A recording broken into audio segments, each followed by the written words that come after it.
I want to continue. Hello, this is Patricia M. Goins, and don't look at I'm having my natural hair day, but I want to continue where I left off yesterday. So let me cover this with prayer, and I pray nobody comes in before I'm finished. Dear Father, please cover this live. Bring your angels from north, south, east, and west to take over this live. God, use me as your willing vessel. So I say only what you want me to say, and not what I think I'm supposed to say, not what sounds good or whatever, or what I think I want to hear or what I think the people want to hear, but use me as your willing vessel, and then allow me to hear what it is that you're saying to me in this season. Bring whoever you want to see this now or later, because for whatever reason, I know there was a continuation, like yesterday wasn't done. So use me. Don't let me say nothing that you don't want me to say, but allow me to say everything you want me to say. In Jesus' name, amen. All right, so it's so crazy. I was walking. Well, today I'm looking for a shirt to wear, like always, and I haven't seen this shirt. I haven't seen this shirt in a minute. And actually, you can get my face shirt online at Amazon, but I didn't know where I had put it. But I pulled it out, and I'm like, okay, I know there's a reason why. Out of all the shirts, I found my faith shirt today, and I'm going through some situations with my car that's definitely requiring faith. So anyway, I'm walking when I get to school because I was just like, I don't know if I was angry, really feeling good. But I feel better than yesterday right now. But so anyway, I'm walking from my car, and I see this young man, right? And when I see the young man, it looks like he has his hair is natural like mine, right? But I thought I saw cotton, like little cotton balls or something in it. So I was really struggling in my spirit. Like, do I tell him that he got cotton balls in his head? you know. So, but something in me was like, tell him, like, speak to him. So I was like, I ran up to him. I'm like, excuse me, sir, I'm sorry, but it looked like you got some cotton balls in your hair. And he said, no. He looked at me as if this ain't the first time somebody ever approached him like that. And he said, no, it's gray hair. I said, oh. And I felt embarrassed because I didn't told this man he got cotton balls. This little young boy, he got cotton balls and really it's gray hair. So I told him, because the first thing that came to my mind is, you're wiser than your age. And then so and I was like, don't feel bad. I got gray hair too. And I was like, but you're wiser than your age. So I'm walking away. But God doesn't let me stop there. It's like it's on my spirit.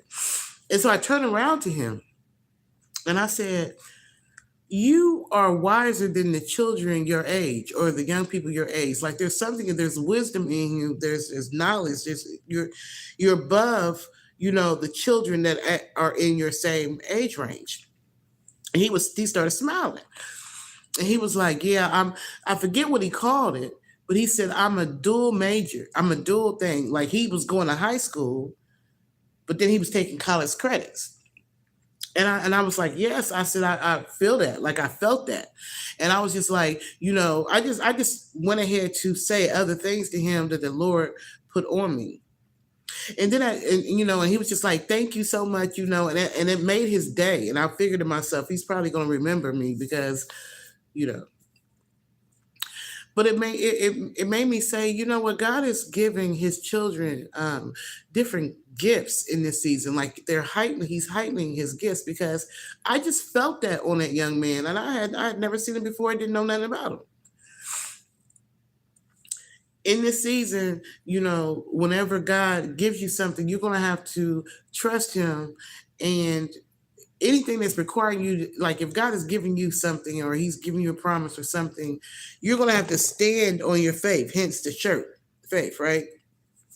You're going to have to stand on your faith and trust God to work things out the way that he has promised that he'll work it out. Like you're going to have to stand in this season, even though you're going to different levels and you're moving up, just like me. I'm in class right now. I'm going up different levels. But even when you get to these higher levels, you're still going to be required to use your faith. And some of the challenges may be, bigger than they were at the other level, because you're ready to handle that now. But you're going to have to use faith. You're going to have to use your faith, right? Hence my shirt. So even when we were reading yesterday, Second Chronicles Chapter 22 and 23 is what we read, right? And the priest and Joash's sister had to have faith to even decide to hide him from the grandmother who was trying to kill all the royal bloodline because she was mad because her son was killed. Jehoshaphat's grandson was killed. And so she was angry.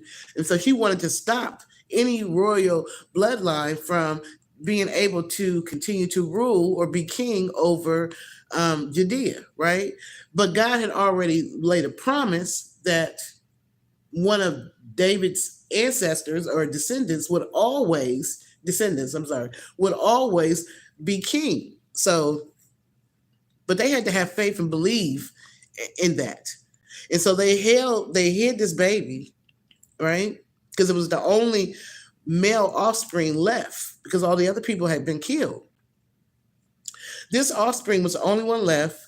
God sent destiny helpers through the different people the priests had collected together to watch over him and protect him to make sure that the promise came to pass, right? So that's kind of like where we left off yesterday.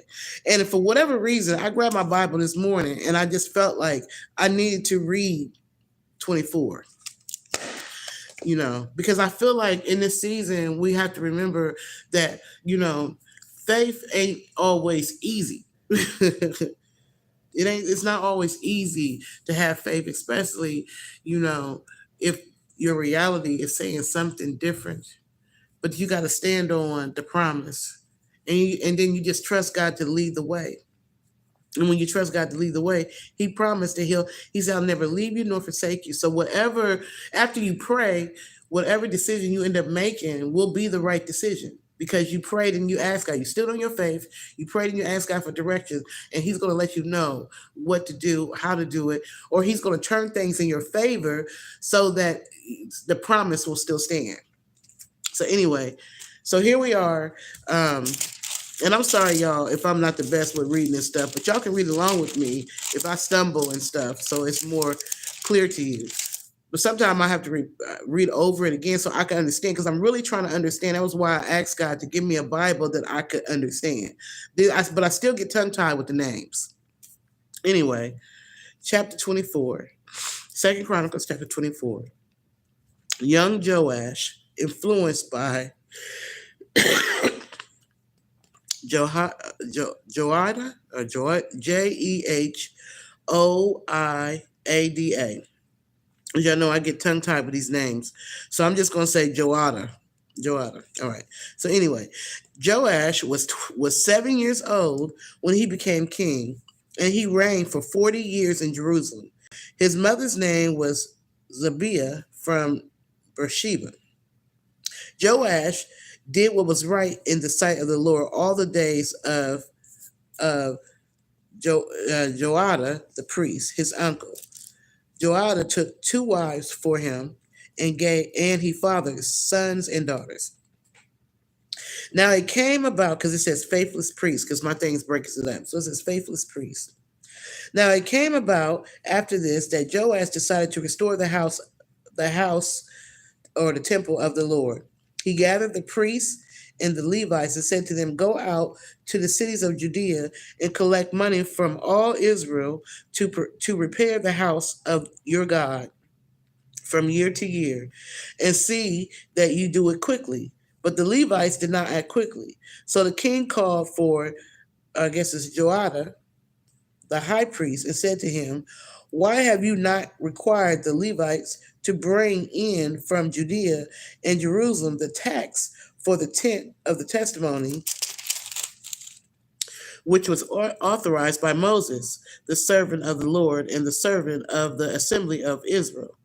For the sons of Athaliah, which that was his grandmother, that wicked woman had broken into the house of God and also had used all the holy dedicated things of the house of the Lord for the Baals, which I guess that was, things they weren't supposed to be doing, the foreign gods or whatever.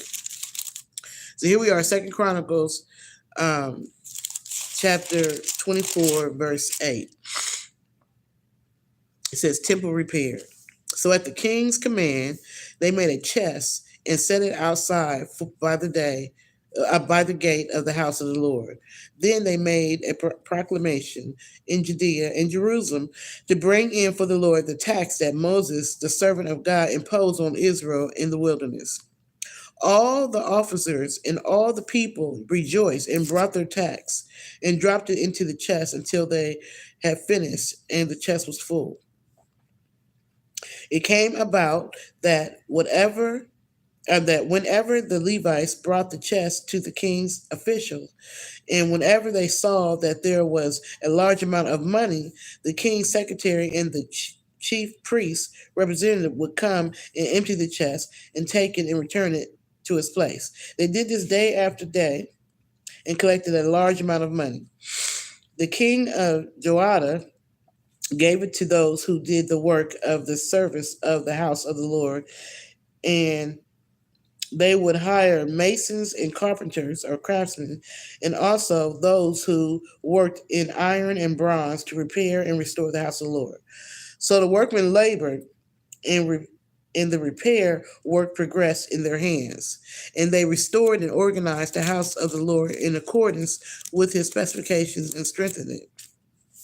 When they had finished, they brought the rest of the money before the king and Joash, and it was melted down and made into the utensils for the house of the Lord, utensils for ministering and for burnt offerings, and bowls and utensils of gold and silver. And they offered burnt offerings in the house of the Lord continually all the days of Joash. Now when Joash grew old and was full of days, he died. He was 130 years old at his death. They buried him in the city of David among the kings because he had done good things in Israel toward God in his house. Now, after the death of Joash, the priest who had hidden Joash, the officials of Judea came and bowed down to King Joash. Then the king listened to them. They abandoned the house of the Lord, the God of their fathers, and served Asherim and their idols. So God's wrath came on Judea and Jerusalem for their sin and guilt. Yet God sent prophets among them to bring them back to the Lord. These prophets testified against them, but they would not listen. Joash murders son of Joiada. Then the Spirit of God came over Zechariah, the son of Joadiah, the priest, and stood above the people and said to them, "This is what God has said.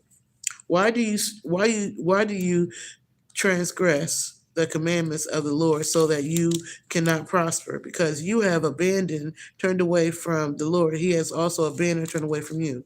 So they conspired against Zechariah and stoned him to death at the command of the king in the courtyard of the house. Thus, Joash the king did not remember the kindness which Joiada, Zechariah's father, had shown him, but he murdered his son. And when Zechariah was dying, he said, "May the Lord see this and require an accounting." So Joash was good until the priest who had raised him and saved him died. Then he started listening to unwise people, and it looks like he ended up turning against, his teachings or what he had learned or what he had been taught. And he ended up killing the son, the prophet, because the prophet came and said, "Listen, this is what God said. Why do you transgress the commandments of the Lord so that you cannot prosper? Because you have abandoned and turned away from the Lord. He has also abandoned or turned away from you." And so they didn't like what he said, so they stoned him to death. So here we are, 2 Chronicles. They didn't like what Zechariah said, so they stoned Zechariah. But on Zechariah's deathbed, he said, "May the Lord see this and require an accounting." So here we are, 2 Chronicles Chapter 24, verse 23. Aram invades and defeats Judea. Now it happened at the end of the year that the army of Aram or Syria went up against Joash. They came to Judea and Jerusalem and killed all the leaders among the people and sent all their spoils to the king Damascus. Though the army of the Arameans came with a small company of men, the Lord handed over a very large army to their hands because